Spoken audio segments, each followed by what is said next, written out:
Nderuar shikues, mirëmbrëma dhe mirë se takojmë në këtë emision, në ciklin e emisioneve kushtuar zgjedhjeve lokale të vitit 2025 në Republikën e Maqedonisë së Veriut. Sonte në studio do të kemi përballjen për komunën e Zhelinës. Mirë, në studio të ftuar e kemi kandidatin nga Aleanca Kombëtare për Integrim, Emir Sulejmanin. Zotri Sulejmani, mirëmbrëma dhe mirë se na erdhët. Mirëmbrëma Gazment, mirë se ju gjej. Faleminderit për ftesën. Do duheshte të ishte dhe kryetari aktual i komunës së Zhelinës, zotri Blerim Sejdiu, i përnkrahur dhe pjesë e koalicionit Vlen, mirë po për arsye të tija personale nuk është pjesë e këtij debati për të ballafaquar programet dhe për t'i dhënë mundësinë për atë çfarë ai do të mund të ofronte për 4 vitet e ardhshme në krye të komunës së Zhelinës. Atëherë, zotri Sulejmani, ne do duhet që të flasim për programin e Aleancës Kombëtare për Integrim, se çfarë parasheh për të bërë punë në komunën të Zhelinës. Do të fillojmë menjëherë me pyetjen për atë se çfarë i dedikohet puna juaj komunës së Zhelinës, cilat janë pikat kryesore të programit, çfarë do të bënit në 4 vitet e ardhshme nëse do të jeni në krye të komunës. Fillimisht edhe një herë ju falemnderit për ftesën, ju falemnderit për mundësinë që nëpërmjet emisionit tuaj që ju shpjegojmë apo që ju qartësojmë qytetarëve programën apo atë cilën ne do ta bëjmë 4 vitet e ardhshme me udhëhecinë e komunës së Zhelinës. Programi jonë kryekput do të bazohet në disa shtylla kryesore në të cilët vlerësojmë që udhëhecia paraprake ka një dështim të skajshëm. Komuna e Zhelinës momentalisht është një ndër komunat më jo të zhvilluara rurale, veçanërisht në rajonin e Pollogut, ballafaqohet me një situatë jashtëzakonisht të vështirë financiare, me borxhe enorme të mëdha, ku me përfundimin e vitit paraprak, viti u mbyll dikundi me 5.100.000 euro borxh. Tani flitet që borxhi i komunës është veç më e ka kaluar vlerën e 6 milion eurove. Kemi këshilltar komunal të cilët gati 3 vite nuk janë marrë kompenzimet apo paushallin e tyre që ju takon me ligj, edhe pse kur përpilohet buxheti një institucioni shtetëror, në këtë rast komunës së Zhelinës, në buxhet ligjërisht parashifen mjete edhe për këshilltarët komunal, mirë po për arsye ende të panjohura për ne dhe të cilat do të dihen pas 19 tetorit, për gati për 3 vite ata mjete ridestinohen, ndërsa këshilltarët komunal, këtu përfshi edhe këshilltarët të udhëhecisë aktuale, nuk i kanë marrë pagat e tyre dhe gati të gjithë këshilltarët mundohen që mjetet e tyre t'i marrin nëpërmjet përmbaruesve. Kemi komisioner të zgjedhjeve lokale të vitit 2021, gjithashtu kompetencë dhe obligimi i komunës së Zhelinës, të cilët nuk i kanë marrë paratë e tyre që u takojnë pasi që kanë ndjek procesin zgjedhor. Këta janë disa nga problemet më kruciale të cilat ballafaqohet komuna e Zhelinës. Kemi problemet me ujësjellës, probleme me kanalizime, kemi arsim të politizuar, edhe shtyllat kryesore tona do të jenë fatkeqësisht e them, pasi që jemi në shekullin 21 dhe do duhet edhe kjo kampanjë, si shumë kampanja tjera, të shkojmë me premtime se qytetarëve do ju sigurojmë ujë të pishëm, do ju sigurojmë kanalizime, do t'ju sigurojmë kushte primare në arsim, edhe shtylla jonë kryesore në këta zgjedhje do t'jetë që brenda këtij mandatit në 15 vendbanime nga 17 që i ka komuna e Zhelinës të përmbyllet çështja e ujësjellësit, të përmbyllet çështja e kanalizimit, pasi që nga 17 vendbanime vetëm në 2 vendbanime kemi ujësjellës dhe kanalizim. Ajo është fshati Zhelin dhe fshati Strymnic, edhe ai ujësjellës është nga udhëhecia paraprake i bërë nga kryetari i komunës asaj kohe, zoti Fatmiri Zahiri, i cili gjithashtu filloi projektin për të gjitha vendbanimet që të kenë ujë të pishëm, këtu duke përfshi vendbanimet Trebosh, Pallatic, Zurmisht dhe vendbanimet e Dervendit, por e them përsëri fatkeqësisht ai projekt për 8 vite nuk vazhdoi as edhe për 1 metër. Edhe këto do të jenë shtyllat tona kryesore ku ne e kemi obligim moral dhe ndaj qytetarëve para të cilëve do të përgjigjemi, që brenda këtij mandati ta përmbyllim këtë këta procese jetike apo bazike për të cilat ballafaqohet qytetari i komunës Zhelinës. Cilat nga këto projekte nga platforma juaj për zgjedhjet në Zhelinë do të ketë mundësinë që të jetë më e prekshme për qytetarët nëse flasim për kanalizimin, ujin, ndoshta edhe për pastrimin e mbeturina apo diçka tjetër, cilat do të ishte ajo të cilët mund të prekin qytetarët menjëherë, pasi e dim që disa procese të investimit sa i përket ujësjellësit dhe kanalizimit, ata mund të marrin edhe shumë kohë deri në realizimin apo deri në prekjen e qytetarëve të atyre projekteve. Çfarë do të realizoni ndoshta brenda vitit apo 2 viteve të para për komunën e Zhelinës? Brenda vitit apo brenda 2 viteve të para do të ketë më tepër projekte të cilët do të mund t'i prekin qytetarët ashtu siç e potencuat ju. Ai është pasi që ka mbetë vetëm faza e fundit në 3 vendbanimet Pallaticë, Zurmisht dhe Trebosh, ujësjellësi, rrjeti sekondar. Ai projekt do të përfundon dhe qytetarët e Pallaticës, Treboshit dhe Zurmishtit brenda 2 viteve apo 1 vitit parë, siç e thekët, do të kenë ujë të pishëm. Gjithashtu brenda 2 viteve do të kemi funksionale çerdhën e parë komunale në nivel të komunës së Zhelinës, gjë e cila e cekëm 17 vendbanime ende nuk ka një çerdhe ku prindrit do t'i lënë fëmijët e tyre pasi që sot e dim që gjithë prindrit janë me punë. Edhe kjo do t'jetë një premtim të cilin do të realizohet brenda 2 viteve dhe në suazat asaj çerdhes e cila do të ndërtohet, në çdo shkollë fillore do të ketë minimum nga një paralele të çerdhes e cila do t'i përgatit fëmijën për procesin edukativ. Do t'jenë pjesë e kuadrit të shkollave të cilat janë ekzistuese. Po, nën kompetenca të çerdhes. Që i bie objekte të reja? Objekt të ri do të ketë çerdhja komunale, e cila do të jetë një çerdhe komunale nën kompetencat komunës Zhelinës. Në suazat e asaj çerdhe do të krijojmë nga një paralele në çdo shkollë. Jo ndoshta një objekt, një zyrë e re, mirë po do të jetë në suazat të godinave ekzistuese. Pasi që ka vendbanime të cilat janë larg dhe do duhet të kenë edhe udhëtime, atëherë do të ishte më mirë që t'ju mundsohet atyre personave të cilët janë më afër të jenë çerdhet në afër, pasi që shumica e komunave shqiptare përballen me mungesë çerdheve.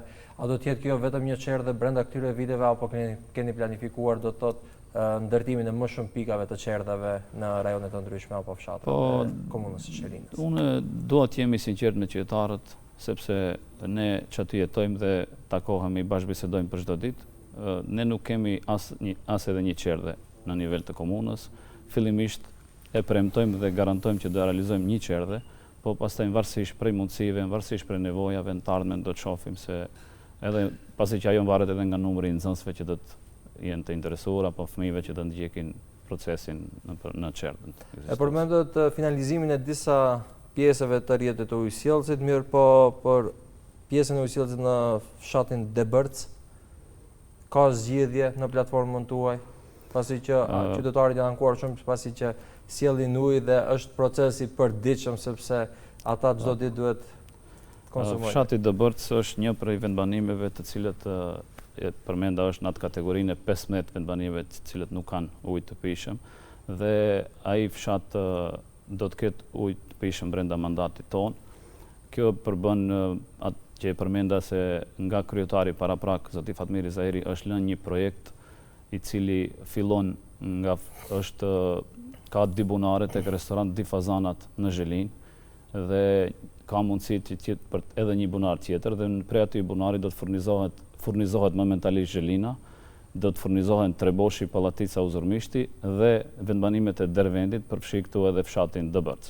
Është i ndërtuar edhe një bazent në fshatin Zhelinë, është planifikuar që të ndërtohet një bazent tjetër tek Gurorja e fshatit Debërc, nga prej aty do të merr ujtin fshatit Debërc. Dhe kjo është një prej atyre në suazë të atij projektit më të madh, ku kemi të bëjmë me fazën e parë për vendbanimet e Dervendit, ndërsa faza e fundit me vendbanimet e Fushës, Trebosh, Pallaticë, Zurmisht. Ashtu që jam i njohur, e di, nuk është vetëm Debërca, janë 10 vendbanime të Dervendit pa ujë të pishëm, edhe këta gjitha do të jenë të përfshira në atë planin tonë apo në projektin. Do të vazhdojmë projektin në cilin e ka lënë kryetari paraprak nga radhët e Bashkimit Demokratik për Integrim. Zotri Sulejmani, a thoni ju që brenda 4 viteve, nëse ju do të jeni në krye të komunës së Zhelinës, gjithë komunës së Zhelinës dhe fshatrave përreth nuk do të diskutohet më për çështje të ujit të pishëm?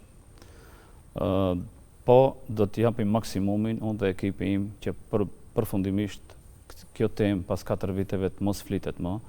Unë pasi që vi nga biznesi, sektori i biznesit, do kisha dashur që në këta zgjedhje të garojmë me ide se kush do të hap më shumë vende të reja të punës, kush do të bën krimin e kushteve për investitor, si do të bindim diasporën që të vjetë investojmë në komunën e Zhelinës, të kryejmë kushte, infrastrukturë, rrugë, ujë. Mirë po, fatkeqësisht edhe po që se i bëjmë këta biseda, qytetarët na ballafagjojnë përsëri me realitetin dhe na thuan ne nuk kemi ujë.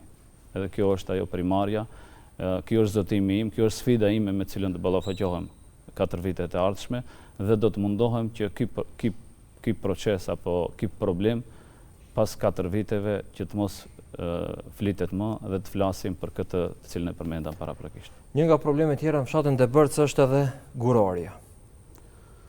Çfarë zgjidhje keni për atë gurore dhe si do të qytetarët do të mund të jenë të rehatshëm nëse ju do të vini, çfarë do t'i ofroni për aspektin e gurorës? E kam të njohur problemin e gurorës. Banorët disa herë apo më tepër herë kanë shprehur shqetësimin e tyre në forma të ndryshme, ndonjëherë edhe në protesta të organizuara. Mirë po, gurorët ju e dini që kompetencat e pushtetit lokal janë të kufizuara dhe përveç ndonjë iniciative e cila mund t'i takon pushtetit lokal, nuk ka kompetenca që të premton se ajo gurore do t'jetë apo nuk do t'jetë aty. Ashtu që përsëri do të ngelet pas marrjes së mandatit që të shërtojmë me çfarë dokumentacioni dhe çfarë kompetence përbën apo ka komuna sa i përket asaj dhe ne do t'i informojmë qytetarët se si duhet apo si duhet se fundja gurora është aty më tepër vite edhe ka institucione përkatëse të cilët japin leje apo inspektojnë punimet e gurorës. Do të shohim se si janë ndjek ata procedura dhe ne do të jemi me qytetarët. Domethënë çdo vendim të cilin do të marrin qytetarët për çfarë do lloj arsye apo çfarë do lloj iniciative, ne do të jemi zëri i tyre dhe do t'i mbështesim ata. Zgjidhje për deponinë në kazermën mbi komunën e Zhelinës, cila do të jenë? Po që se të ishte vetëm një deponi, do të ishte shumë e lehtë dhe do ta zgjidhshim që në javën e parë. Komuna e Zhelinës ballafaqohet me shumë deponi të egra. Kur e them shumë, janë në numër ndoshta edhe 15-20 deponi të cilët i kemi detektuar ne si bartës të këtij procesi politik dhe kam premtuar edhe në ndonjë emision tjetër, kam thënë që në afat sa më të shkurtër do të pastrohen të gjitha deponitë dhe shumicën e deponive, ata deponi të cilët janë nën kompetenca apo ajo tokë që është nën kompetencë të komunës, do t'i shndrojmë në parqe, ata kuptohet ata deponi që i plotësojnë kushtet, ku qytetarët do të mund të dalin të pushojnë, të harxojnë kohën e tyre dhe premtoj që nuk do të ketë asnjë deponi të egër në komunën Zhelinës. Inspektorati do të jetë i pakompromist në këtë drejtim. Do duhet që të ngritim vetdijen, do duhet që të punojmë me qytetarët në këtë drejtim. Mirë po, kuptohet se edhe komuna do duhet që t'i kryejë obligimet e veta, pasi që qytetarët në moment kur nuk kanë se ku t'i hudhin mbeturinat, vendosin që të lënë rrugëve apo dikun tjetër. Do të rishqyrtojmë kontratat, pasi që ndërmarrja publike komunale nuk i menaxhon mbeturinat, por i menaxhon një kompani private.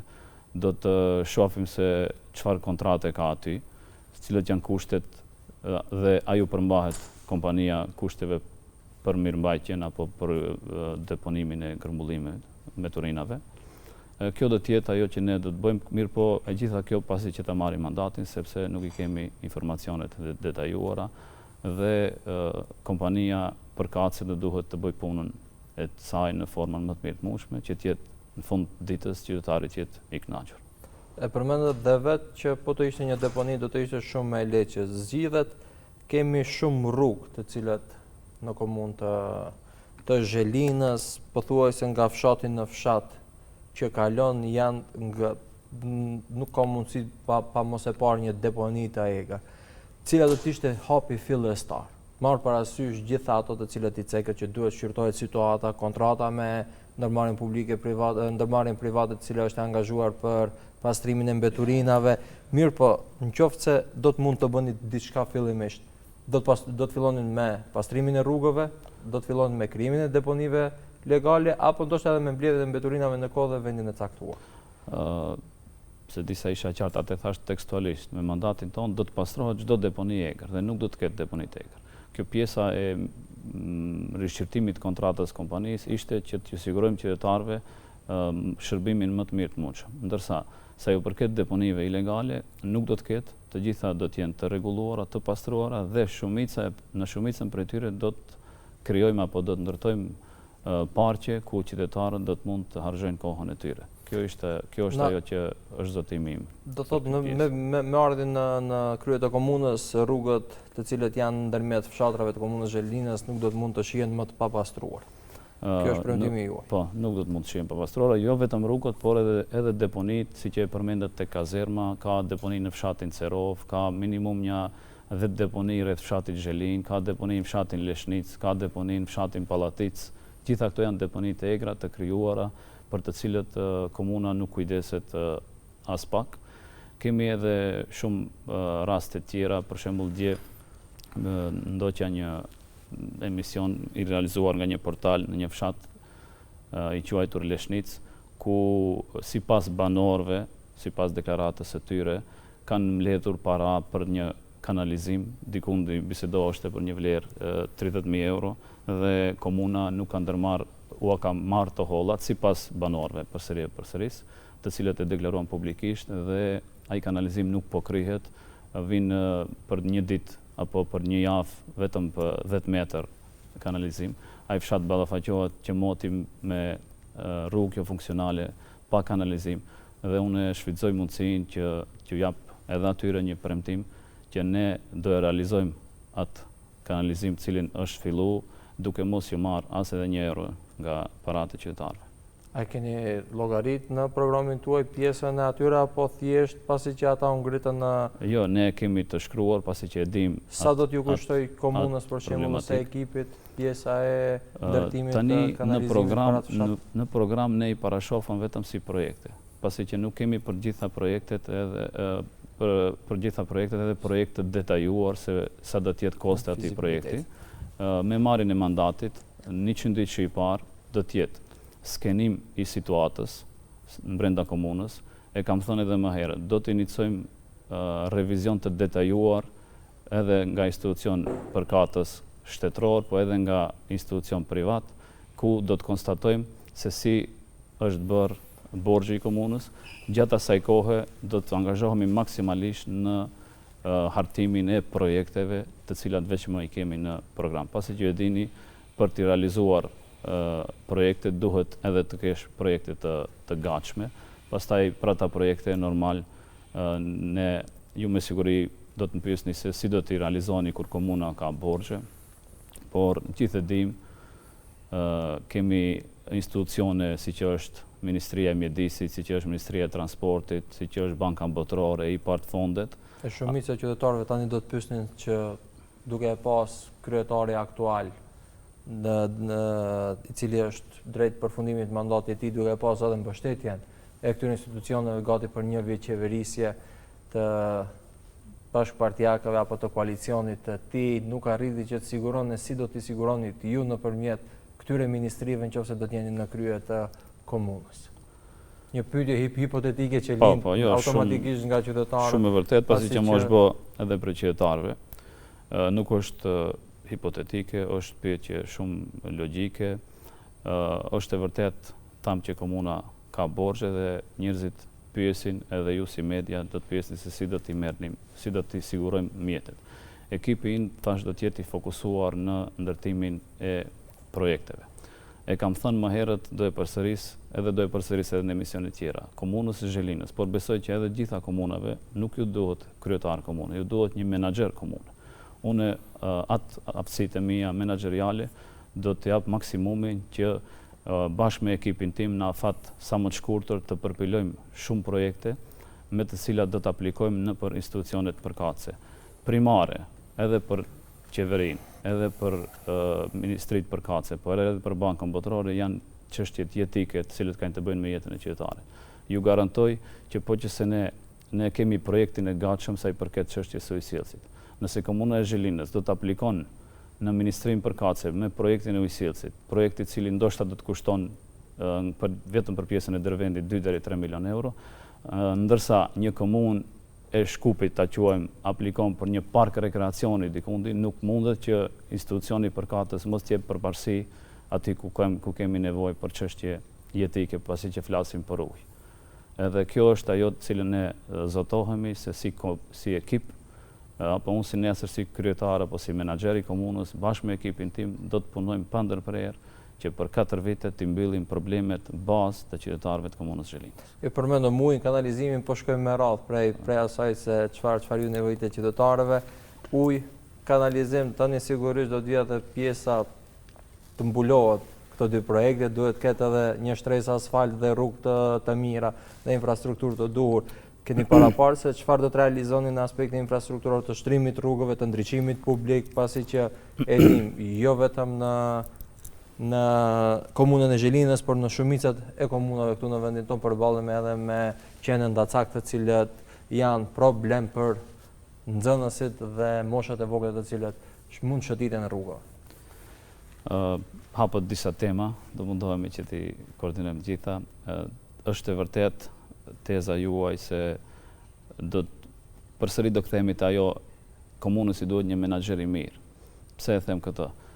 Nëse nuk kemi ujësillës funksional, ne nuk mund të përshpejtojmë procedurat e asfaltimit të rrugëve, pasi që nesër kur do e bëjmë ujësillësin do duhet përsëri të prishet ai asfalt. Kjo është pjesa e një menaxherit, njeriu institucional i cili din ta menaxhon këtë pjesë. Ja për shembull sot kemi në komunën e Zhelinës hapje djavë para zgjedhjeve të disa punëve, kinse do shtrohet asfalt në një rrugë, kinse do bëhet një rrugë tjetër. Kemi për shembull në di shkolla janë hap para një jave punime për renovim të shkollave, sikur 3 muaj nuk u mjaftuan kur ishin fëmijët në shtëpi, ndërsa tani pasi që filloi procesi edukativ arsimor, ata filluan të punojnë diçka.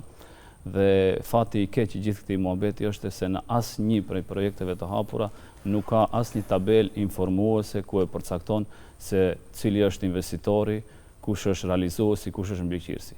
Do me thonë, edhe ajo punë që bëhet pa mbikëqyrje, bëhet puna jo kualitative. Unë do t'i them kësaj pune stop dhe do të revidojmë bukfalisht çdo punë e cila bëhet në atë formë. Pasi që qytetarët do të jenë ata që do të paguajnë kostën, sepse udhëheqësia momentale e komunës hap punë të cilat do të ngelin të hapura dhe nesër ne nuk e dimë me çfarë problemi administrativ do të ballafaqohemi për ata rrugë, pasi që nuk kemi asnjë shenjë se cila është pjesa juridike e cila e mbulon atë projekt. Dhe unë jam protagonist i asaj që për shembull për fshatin Dëbërc, e përmendet Dëbërcën, do e potencojmë përsëri, fillimisht ta kalojmë pjesën nëntoksore të kanalizimit ujësillësit e pastaj të shtrohet asfalti që ta mbyllim një herë për gjithmonë, pasi që në fund ditës të gjitha ata punë bëhet me paratë të qytetarëve. I gjithë borxhi i krijuar është i krijuar, ne jemi ata që do t'i paguajmë ata pjesë. Edhe kjo është ai zotimi im se do mundohemi që të jemi transparent, fair dhe të gjitha proceset do t'i bëjmë bashkë me qytetarët, do të informojmë ata dhe vendimet do t'i marrim bashku, sepse pronar i vërtet i një institucioni si që është komuna janë qytetarët. Dhe jo kryetari është një menaxher i përkohshëm i cili ka marrë mandat nga qytetarët dhe duhet që çdo verdikt në fund ditës të vi po nga të njëjtë qytetarë. Tani do të flasim, ndoshta e dim që këta 3 elemente të cilët diskutuam deri tani janë çështje elementare dhe primare për një jetë duhur dhe cilësore. Tani do të flasim për çështjet dhe projektet e juaja, por që do të realizoheshin vetëm nëse këta 3 të para do të ishin funksionale. Do të flasim tani për çështjen e shkollave dhe përmirësimin e infrastrukturës arsimore, çfarë ju mungon banorëve të Zhelinës në aspektin arsimor, cilat do të jenë premtimet e juaja. Përsëri fatkeqësisht edhe me shkollat jemi nalt poshtë në të njëjtën gjendje sikurse që jemi me ujësillësin, me kanalizimin. Kemi godina të vjetra të cilat premtohen për çdo vit se do të rinovohen, do të ristartohen. Kemi probleme besoni që shkollat në komunën Zhelinës kanë probleme elementare. Nxënësit dhe prindrit bashkë participojnë për të siguruar shkumsa, për të siguruar qeshma për shkollat. Ka viti i kaluar i cili kaloi apo dimri i kaluar në disa shkolla nxënësit kishin probleme me ngrohjen, ku prindrit ankoheshin, pati edhe reagime nëpër media se nuk ishte mjaftueshëm derivate për ngrohje. Dhe mos flasim për digitalizimin, mos flasim për kabinetet të cilët nuk ekzistojnë në komunën Zhelinës. Edhe përsëri unë do jem shumë i sinqert me qytetarët, do duhet edhe aty që të fillojmë nga zeroja, që të sigurojmë fillimisht kushtet minimale, të kthejmë dinjitetin e arsimtarit, pasi që mësuesi është ai nga ku fillon gjithçka. Nëse ai nuk i ka kushtet elementare, kuptohet që edhe fëmia nuk mund të jep energjinë pozitive tek fëmia. Do të sigurojmë emërimin e drejtorëve, do të fuqizojmë vendimarrjen e prindërve në këshillin e shkollës, do të fuqizojmë vendimarrjen e arsimtarëve për zgjedhjen e drejtorëve. A është e mundur kjo pa përkrahjen e Ministrisë së Arsimit dhe Shkencës? Për cilën mendoni, emërimin? Për emërimin, për fuqizimin e këshillave. Jo, emërimi i drejtorëve, kompetencë është e këshillit të shkollave, domethënë nuk ka të bëjë aty Ministria e Arsimit. Domethënë këshilli i shkollës propozon deri te kryetari i komunës dhe ai pranon ose në raste konkrete, siç e ka pasur të kaluarën, nuk ka pranuar, ka kthyer, janë marrë kompetencat komunës Zhelinës. Kjo është ajo të cila desha të pyes. Pasi që ne e dimë që sistemi arsimor funksionon me blok dotacione nga Ministria e Arsimit. Ju mund të emëroni dhe mund të shkarkoni drejtor pa numër.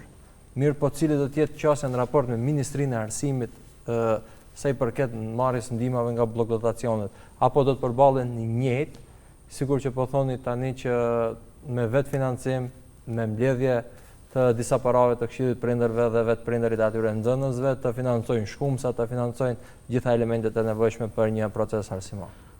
Jo, unë mendoj që Ministria e Arsimit e ka obligim ligjor që çdo shkollë të jep blok dotacione të cilët i takojnë me ligj dhe ata përcaktohen në suazat apo në kompetencat e ligjit. Mirë po problemi është që ata mjete ridestinohen.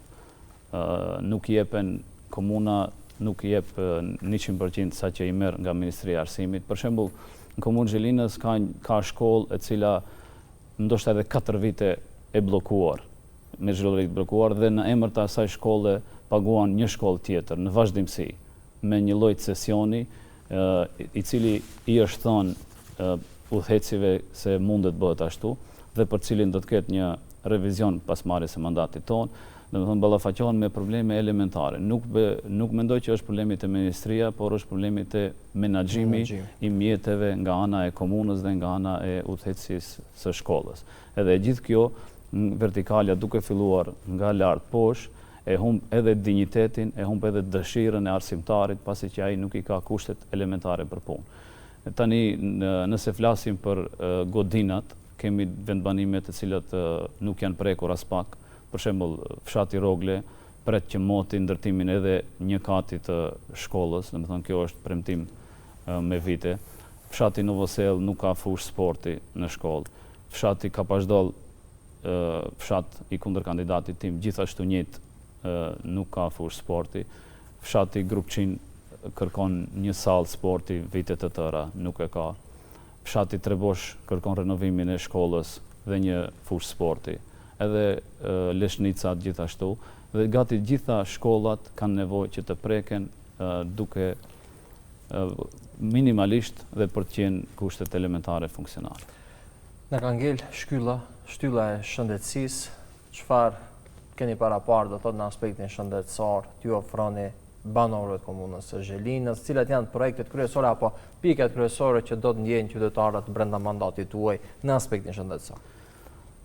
Ju e dini që pushteti lokal ka pak kompetenca sa i përket shëndetësisë, mirë po ajo nuk i pamundson që të ngrit iniciativa për përmirësimin e kushteve. Komuna e Zhelinës ka disa ambulantat veç më funksionojnë privat dhe me partneritet publiko-privat.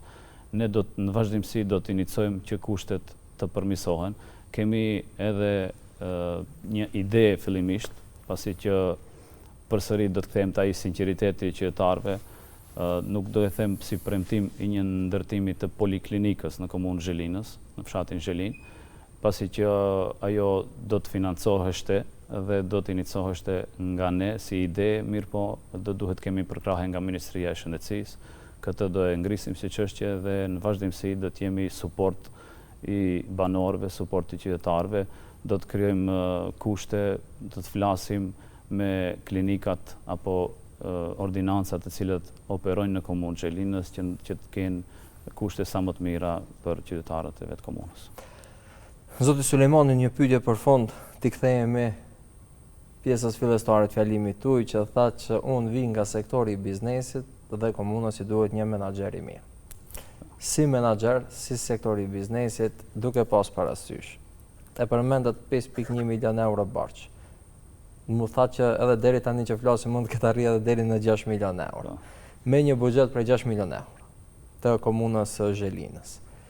Çfarë do të bënit ju si menaxher për të mundësu kthimin e këtyre borxheve? Edhe pse kishte një iniciativë nëpërmjet Ministrisë së Financave, nuk e di a janë shlyej ata 20 e diçka milion duket ishin që denar duket kanë qenë për të shlyj borxhet e disa komunave ku ishte pjesë edhe komuna e Zhelinës. Si menaxher ku do t'i gjeni, do thotë fillimisht për t'i shlyj borxhet, parat, po pastaj për t'i bë këto premtime të cilët i cekëm deri tani, kanalizime, ujë, shkolla, shëndetësi, jashtë atyre aplikimeve për fonde shtesë. Dhe mos flasim pastaj për zhvillimin e ekonomisë brenda territorit të Zhelinës. Komuna e Zhelinës, përveç se ballafaqohet me një borxh enorm, i cili është i papërballueshëm për një komunë rurale, ballafaqohet edhe me blokadë totale nga shumë kompani private, të cilave komuna ju ka borxh. Unë i kuptoj kompanitë, pasi që normal ata e kanë humbur edhe besimin edhe shpresën se kjo komunë do t'u jep paratë e tyre. Puna e parë që unë do të bëj, si kryetar komune, do t'i uli të gjithë borxhlit dhe do të fillimisht do t'ju kërkoj mirë kuptim, këtë e them publikisht, që të deblokojnë komunën duke ju premtuar që borxhi i tyre do të shlyhet, pasi që ata në këtë formë një zot e din se kur do të mund t'i merrin paratë. Kjo do të jetë puna e parë ku do të kërkojnë ndihmë nga kompanitë përkatëse të cilave ju ka borxh komuna e Zhelinës. Pjesën e dytë përmendëm se do të bëjmë një revizion të detajuar se si është krijuar borxhi. Edhe aty do të shohim borxhi a është real, a ka pjesë fiktive, si është krijuar dhe për të gjitha ato do t'i dorëzojmë në organet kompetente. Pjesës se si do të shlihet borxhi, ne si komunë kuptohet që nuk kemi se si thomi se unë për 4 vjet do e laj këtë borxh në këtë formë. Po do kërkojmë ndihmë nga qeveria.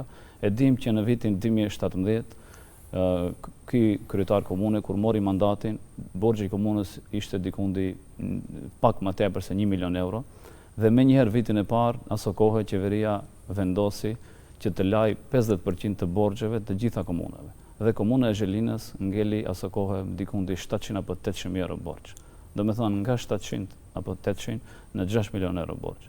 A qytetarët e komunës së Zhelinës ballafaqohen me të problemet të cilat i përmendëm.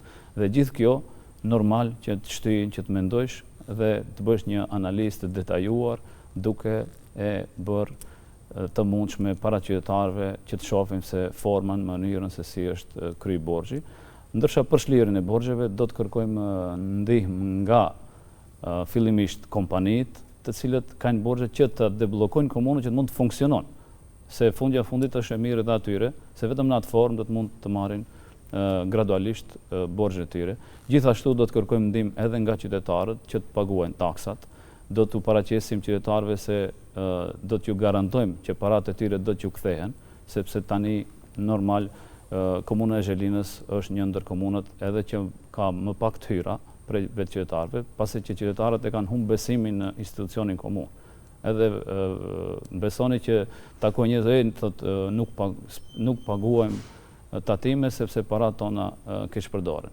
Dhe për atë them komuna e Zhelinës meriton një ndërprerje, një stop që ti fillimisht t'ja kthejmë shpresën dhe t'ja kthejmë dinjitetin asaj komune, që qytetarët të krijojnë një besim se mund të jetë edhe ajo një komunë normale, ka shumë potencial komuna e Zhelinës, ka një zonë industriale e ndërtuar nga ish kryetari i komunës së Zhelinës, zoti Fatmiri Zahiri, ka shumë kompani të cilat operojnë aty, ka potencial, kemi ideja se si t'ju ofrojmë investitorëve të huaj kushte për të investuar aty. Fundja fundit, komuna është ajo të cilat duhet krijon kushte, duhet krijon politika për investitor. Unë duat që të bëj se që në Zhelinë të vinë njerëz prej jashtë dhe të harxojnë para dhe vetëm në atë formë të ngrisim në funksionalitetin apo atë të komunës. Ka edhe shumë gjëra tjera që ka potencial komuna e Zhelinës, sikur që është turizmi malor, ka lum, ka procka në përvendbanime, do të krijojmë shëtitore. Gjitha janë këto ideja të cilat brenda 4 viteve shumica e tyre do të realizohen. Zotri Sulejmani, unë sinqerisht ju falenderoj për pjesëmarrjen tuaj në emisionet e TVM2 kushtuar zgjedhjeve lokale 2025. Faleminderit që ishit pjesë e këtij emisioni, ndërsa ne do duhet të tregojmë edhe një herë shikuesit që i ftuar ishte edhe kryetari aktual Blerim Sejdiu, mirë po që për arsyet e tija nuk na erdhi që të ballafaqoj programet me kundër kandidatin e tij. Zoti Sulejmani, faleminderit shumë. Faleminderit edhe juve, ishte kënaqësia ime. Faleminderit. Nderuar shikues, këtu është edhe fundi këtij emisioni kushtuar zgjedhjeve lokale 2025. Bashkëmirupafshim.